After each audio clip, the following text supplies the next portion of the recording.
Ya, program wajib belajar ini rencananya akan dilaksanakan di satu RT dalam masing-masing kecamatan. Dan untuk menerapkan peraturan daerah itu, Pemprov DKI Jakarta pun meminta kerjasama orang tua dan masyarakat untuk ikut mengawasi jam wajib belajar ini. Untuk membahas hal ini telah hadir bersama kita di lewat sambungan telepon Wali Kota Jakarta Pusat Saifullah dan Ketua RW 05 Kelurahan Koja Jakarta Utara, Bapak Asep Suprihatin yang juga sudah menerapkan program ini di Kampung Cerdas sejak 2012.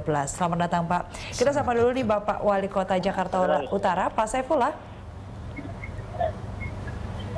Pak Saifullah Pusat kayaknya Jakarta. Halo? Oke, ya. Maaf, Pak Saifullah dari Wali Kota Jakarta Pusat. Halo Pak? Iya, betul. Iya, halo. Ya Pak, ini kan daerah Anda dijadikan sebagai salah satu-satunya daerah percontohan ya Pak ya, untuk jam wajib belajar ini. Bagaimana pelaksanaannya Pak? Iya, gimana Mbak? Ya Pak Saifullah, ini daerah Anda ini kan dijadikan salah satu daerah percontohan untuk uji coba jam wajib belajar ini. Bagaimana pelaksanaannya di sana Pak? Iya, memang ini baru start kita ya, baru start. Kita ada di 8 lokasi, masing-masing kecamatan satu lokasi. Di satu kelurahan, sore ini agak ngos-ngosan baru naik sampai lantai 4 di Blok G. Iya Pak, nggak apa-apa Pak. Terus lalu gimana Pak? Nah, jadi di Jakarta Pusat ini ada 8 lokasi ya. Ternyata ada rombongan. Antusiasme masyarakat ini sangat luar biasa gitu ya. Tadinya, halo. Iya Pak. Silakan diteruskan Pak. Iya. Jadi Pak Gubernur itu memberikan arahan satu wilayah kota itu satu tadinya ya sebagai pilot proyeknya. Ternyata setelah Iya Pak, silakan melanjutkan. Setelah kita implementasikan di bawah ini, antusiasme begitu tinggi dari masyarakat. Yang tadinya kita minta 1 RT, mereka malah minta 1 RW gitu. Ya, 1 RW itu kan bisa ada 6, ada 7, ada 10 RT gitu. Ya, jadi ini kelihatannya ajakan moral Pak Gubernur ini disambut positif oleh masyarakat dan tokoh-tokoh masyarakat itu. Lalu apa Pak sebenarnya latar belakang wilayah Bapak akhirnya menjadi salah satu tempat uji coba untuk jam wajib belajar ini? Ini semua wilayah kota diinstruksikan oleh beliau. Semua wilayah kota diinstruksikan oleh beliau. Teman-teman wilayah kota lain juga sudah sama-sama mulai melaksanakannya. Nah, kita di Jakarta Pusat besok itu sudah mulai memasang stiker-stiker di rumah warga masing-masing gitu ya.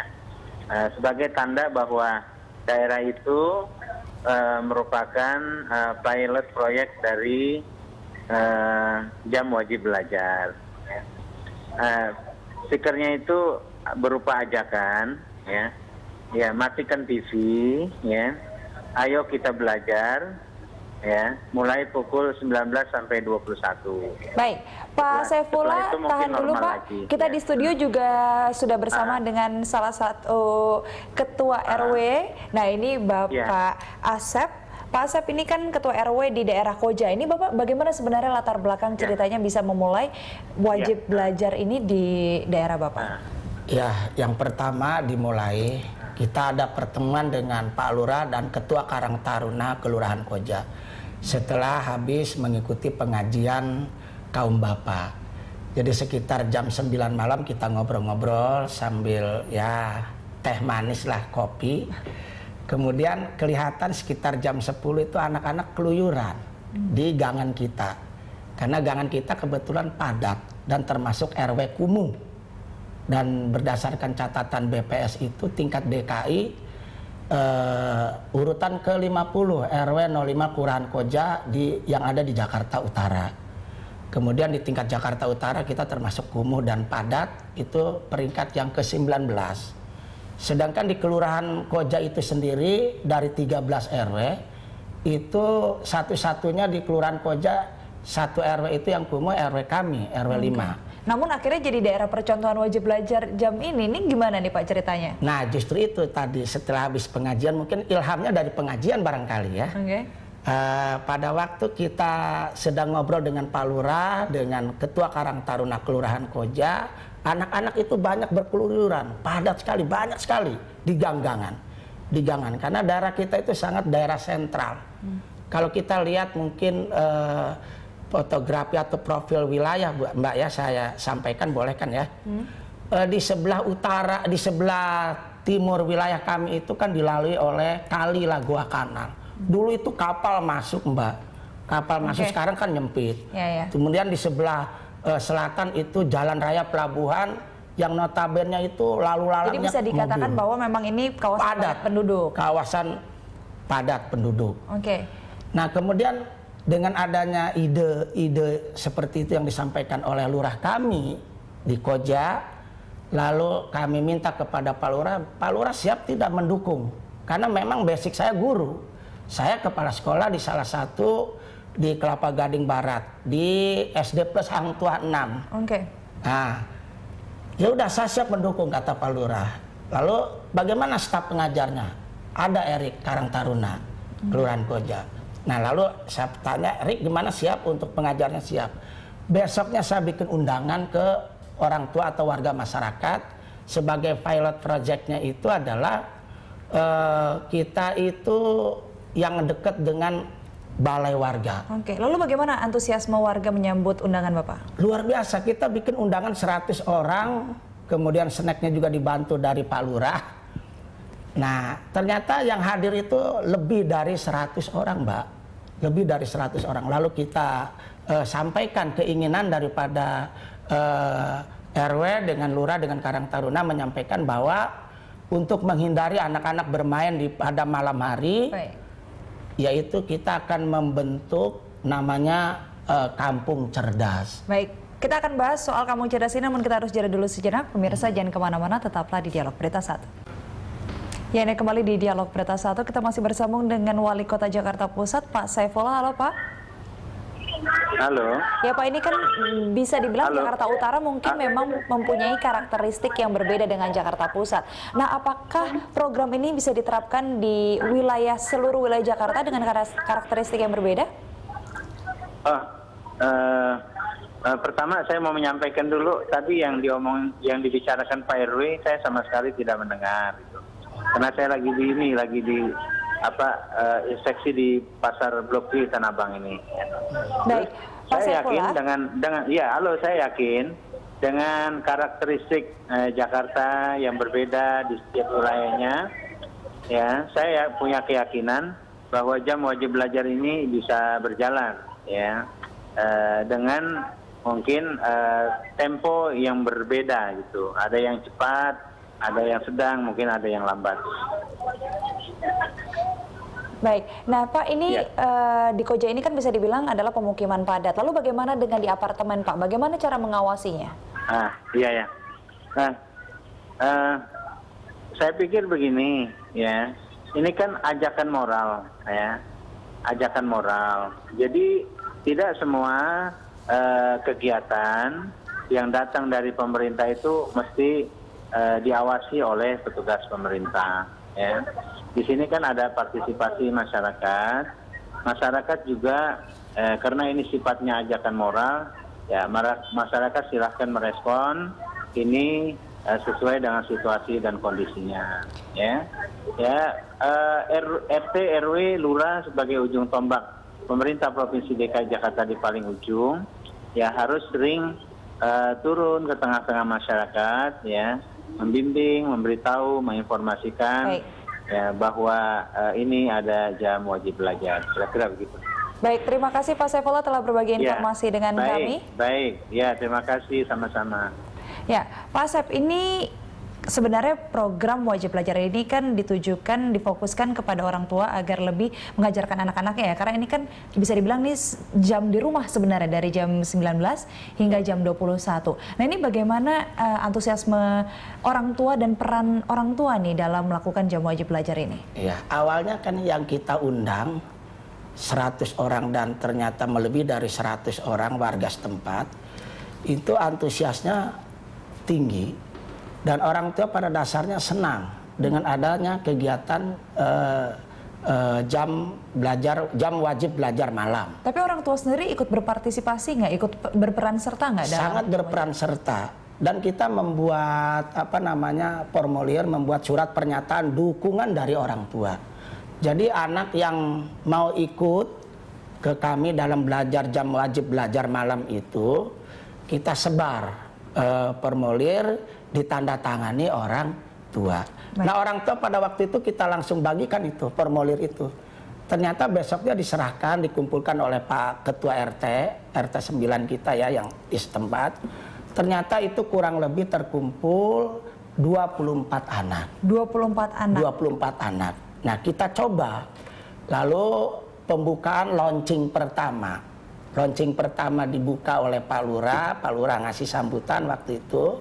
Kemudian staf pengajar sudah siap, waktu itu ada kurang lebih 11 orang dari anak-anak Karang Taruna. Oke, Pak, ini dari 24 anak, dari ini data saya 1975 kakak di RW 5 Kelurahan Koja.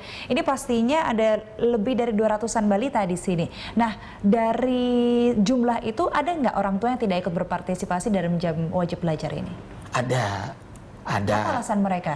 Ya alasannya karena yang pertama mereka itu terlambat karena mungkin jauh dari tempat rumah ke balai warga. Itu alasannya. Tetapi mereka sekarang dengan kita buat slogan di tiap-tiap gang, tiap-tiap rumah kita pajang itu, mari kita belajar, jangan takut belajar, hormati yang sedang belajar. Kita pasang itu. Dari setahun yang lalu, hampir 2 tahun mungkin sekarang Mbak ya. Itu baru mengenal. Terus dari kita project profil itu, pilot profilnya itu 1 RT, itu menjadi merambah menjadi 4 RT. Makin nambah tuh. Dari 4 RT sekarang sudah mencapai 13 RT. Wah, ini jadi sudah semoga, 1 RW. Ya, semoga nanti ke depannya RW-RW lain bisa mengikuti jejak kampung cerdas ini. Namun Pak, yang mau saya tanyakan adalah bagaimana ya, ini kan sebenarnya kan programnya dari jam 9, dari pukul 18 sudah dimatikan televisi hingga pukul 21. Lalu bagaimana bila ada anak yang melanggar? Apa sebenarnya sanksinya? Nah, sanksi juga itu adalah komitmen dari kita forum musyawarah dengan orang tua. Awalnya kita sampaikan wajib jam belajar itu, kata orang tua, Pak, kalau bisa harus ada sanksi nih. Apa sanksi dari hasil musyawarah itu? Nah, sanksinya itu adalah bagi anak yang tidak mematikan televisi pada pukul 18 sampai pukul 21.00, maka harus didenda 2.000. Awalnya enggak 2.000, variasi. Pertama ada yang minta 20.000, 15.000, 10.000, 5.000. Karena Pak Lurah mengambil keputusan bagaimana kita ambil jalan yang terendah. 2.000 lalu disepakati. Oke. Tapi jangan sampai 2.000 yang bayar orang tuanya nih Pak. Ya, Baik. Nah ini kedepannya ada perkembangan apa Pak? Ini dengar-dengar katanya di RW 5 Kelurahan Koja ini tidak boleh ada anak yang tinggal kelas. Betul Pak? Betul. Sudah tidak ada lagi ya Pak ya kayaknya? Sudah tidak ada lagi. Mungkin dengan adanya kampung cerdas ini mereka merasa termotivasi. Yang tadinya anak di rumah malas belajar. Kemudian yang tadinya anak itu di rumah saja, terus minder karena nggak mau bergaul dengan teman-temannya. Ada yang seperti itu, 1, 2, 3. Kemudian ada anak yang di sekolahnya memang nggak pernah naik-naik karena jarang masuk sekolah dan memang nggak mau belajar. Nah dengan kita buka kampung cerdas untuk menghindari anak-anak bermain di malam hari, karena pada nongkrong di gang-gangan dan di balai warga, ya banyak sekali signifikannya perubahannya yang sangat luar biasa. Dan animo orang tua sangat mendukung sekali dengan kegiatan kampung cerdas. Karena yang diajarkan itu memang ya sesuai dengan kurikulum yang ada. Penasaran nih, apa aja sih sebenarnya program yang diajarkan di program wajib belajar dari jam 18 sampai 21 ini di Kelurahan 5 Koja ini? Yang diajarkan itu oleh teman-teman kita itu anak-anak Karang Taruna, yaitu matematika kumon, kemudian yang kedua bahasa Inggris, yang ketiga pengetahuan umum. Baik. Kemudian untuk menghilangkan jenuh mungkin kadang-kala 2 minggu sekali anak-anak itu diwajibkan membaca taman bacaan. Kita punya perpustakaan. Itu pun bantuan dari stakeholder yang ada di wilayah kami, yaitu dari TPK, yaitu Terminal Peti Kemas Tanjung Priuk, dan dari JICT pelabuhan, yaitu Jakarta International Container Terminal. Oke, semoga kedepannya nanti banyak lagi ya orang-orang yang mau membantu dan akhirnya menjadikan balai warga ini mungkin bisa jadi sekolah kali Pak? Bisa, bisa. Baik, terima kasih Pak Asep telah berbagi informasi di sini. Pemirsa, kami akan lanjutkan dialog soal ini dengan psikolog. Jangan kemana-mana, tetaplah bersama kami. Pemirsa, dialog soal program wajib belajar kami lanjutkan dan kali ini kami bersama psikolog anak Rosina Ferauli. Apa kabar Mbak? Alhamdulillah, baik Winda. Mbak, ini bagaimana melihat programnya ini? Bagaimana tanggapan Anda dengan program wajib belajar anak ini? Oke, kalau program jam wajib belajar itu justru saya sangat mendukung loh ya. Jadi jam wajib belajar, bahwa setiap anak sebetulnya butuh dibantu untuk didisiplinkan sebetulnya. Anak tuh nggak terlahir dengan disiplin loh. Jadi setiap anak butuh dibantu agar mereka mampu mendisiplinkan dirinya, khususnya untuk apa ya? Belajar. Belajar ini yang paling sukar. Nah, problemnya adalah anak itu kan bagian dari subsistem keluarga sebetulnya ya. Harusnya orang tua nih yang memantau, membantu mendisiplinkan anak. Sayangnya kebanyakan orang tua nggak mampu ya untuk memegang peranan sebagai supervisor yang meng-guide anak dan mengawasi anak untuk disiplin dalam belajar. Makanya kadang-kadang kalau diperlukan peraturan ini rasanya akan lebih baik, meski sebetulnya Mbak Winda ya, kalau saya perhatikan lebih baik kita fokusnya ke jam belajar siang dulu deh. Ya, akan menyedihkan jadi kalau dibandingkan dengan di negara di Amerika misalnya. Ya, di sana policeman-nya, terus ya lihat anak-anak yang di jam sekolah itu ada di luar sekolah, nongkrong nggak keru-keruan, itu akan either dipulangkan ke rumahnya masing-masing, kalau nggak dikembalikan ke sekolah. Baik. Jadi sebetulnya paling utama sih sebetulnya jam pagi ya. Kalau jam malam menarik memang. Tapi kalau dilihat dari jam 7 sampai jam 9 ini bagaimana sih sebenarnya dengan kondisi psikologi anak sendiri? Oke, kita lihat begini deh. Anak kalau udah belajarnya nih ya, anak kan belajar melalui kegiatan bermain sebetulnya. Jadi yang namanya anak justru banyak dapat melalui kegiatan-kegiatan bermain. Mereka udah punya jam formasi di sekolah dari pagi sampai siang misalnya. Ini yang wajib banget nih sebetulnya, mereka harus ada di lingkungan sekolah dan belajar di sekolah. Nah, setelahnya ingat loh, profil anak akan sangat ditentukan oleh profil keluarga dan profil di komunitas di mana mereka tinggal. Jadi kita harus pahaminya per klaster dulu nih. Kalau dari anak sendiri ya didisiplinkan belajar di jam malam tentu akan sangat baik. Masalahnya kan kalau case by case kita perhatikan, nggak semua anak memang punya kemampuan belajar yang tinggi. Itu yang pertama. Dan tidak semua orang tua tadi. Dan nggak semua anak dulu yang kita lihat ya. Ada anak-anak yang nggak mampu belajar dalam waktu yang lama dan punya jam-jam tertentu untuk belajar. Misalnya lebih nyaman di sore hari daripada di malam hari. Baik, tadi juga Mbak. Nah, yang di keluarga nih, nanti yang di keluarga nih, Win. Nah, di keluarga orang tuanya adalah orang tua yang mampu nggak sih mendisiplinkan anak dengan belajar dan memberikan les-les yang memadai untuk anaknya. Di lingkungan keluarga tertentu, anak-anak udah dapat les sebetulnya. Jadi jam belajar udah cukup banyak, udah overloaded sebetulnya. Tapi di keluarga-keluarga tipikal lain, ya khususnya di kampung-kampung yang misalnya kumuh, orang tuanya buruh pabrik, yang bisa perginya dari pagi sampai malam, sampai pagi lagi misalnya karena kerjanya lembur dan lain-lain, ini memang anak-anaknya nggak terkontrol. Kalau aturan ini diterapkan untuk mencegah anak keluyuran, sama seperti kita mencegah anak keluyuran dari sekolah, mencegah anak keluyuran di malam hari, itu akan sangat baik. Tapi memantau isi rumah per rumah, melihat bahwa oh ini anak-anak harus belajar ya, isinya memang agak sulit memang. Tapi ini aturan yang bagus. Mengapa sih sebenarnya ada orang tua yang cenderung tidak punya kemampuan untuk mendisiplinkan anak? Oke, pertama begini ya, kita lihat dari orang tuanya adalah kapasitas sosial ekonominya dulu. Nggak semua orang tua well educated. Nggak semua yang berpendidikan tinggi. Jadi kalau kita lihat ya, kebetulan kami mengirim mahasiswa-mahasiswa ke Lapas Lembaga Pemasyarakatan Tangerang gitu ya, mahasiswa S2 profesi psikologi ke panti-panti sosial. Nah, anak-anak di kelas menengah, di kelas yang bawah garis-garis kemiskinan dan lain-lain itu loh ya. Ini orang tuanya sendiri memang rata-rata orang tua yang kondisi keluarga yang broken home. Bapaknya mungkin punya istri banyak, ibunya mungkin yang ibu-ibu yang single mom. Ibunya adalah buruh pabrik tadi yang kerjanya nggak tentu waktunya. anak-anak tinggal di lingkungan yang memang kumuh, semua orang adalah suka nongkrong, suka kongko-kongko, kira-kira begitu. Anak-anak seperti ini dengan sosek ekonomi ya, jadi orang tuanya pendidikannya rendah, pekerjaan orang tuanya memang rata-rata di bawah gitu loh ya. Dari karakteristik keluarga jadi itu lihat sendiri. Pola community, apa namanya, wilayah tempat tinggal dan keluarga. Kita akan lanjutkan, namun kita harus jeda dulu sejenak. Baik, Pemirsa jangan kemana-mana, tetaplah di Dialog Berita 1. Anda kembali di Dialog Berita 1, Mbak Vera. Bagaimana Anda melihat program ini? Apakah akan berhasil dan bagaimana solusinya agar ini berhasil untuk tadi klasifikasi keluarga menengah ke atas dan keluarga menengah ke bawah? Oke, kalau berhasil atau enggak, riset dulu. Itu pasti.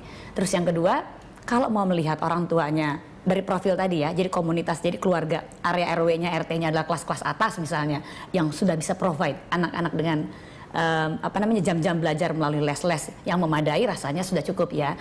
Kalau enggak, jadi sebetulnya basicnya aturan ini buat apa sih? Betul-betul bikin jam belajar 7 sampai 9, which is itu nanti betul-betul case by case, karena nggak semua individu mampu begitu. Atau untuk mencegah anak keluyuran. Mencegah anak keluyuran di malam hari itu oke banget.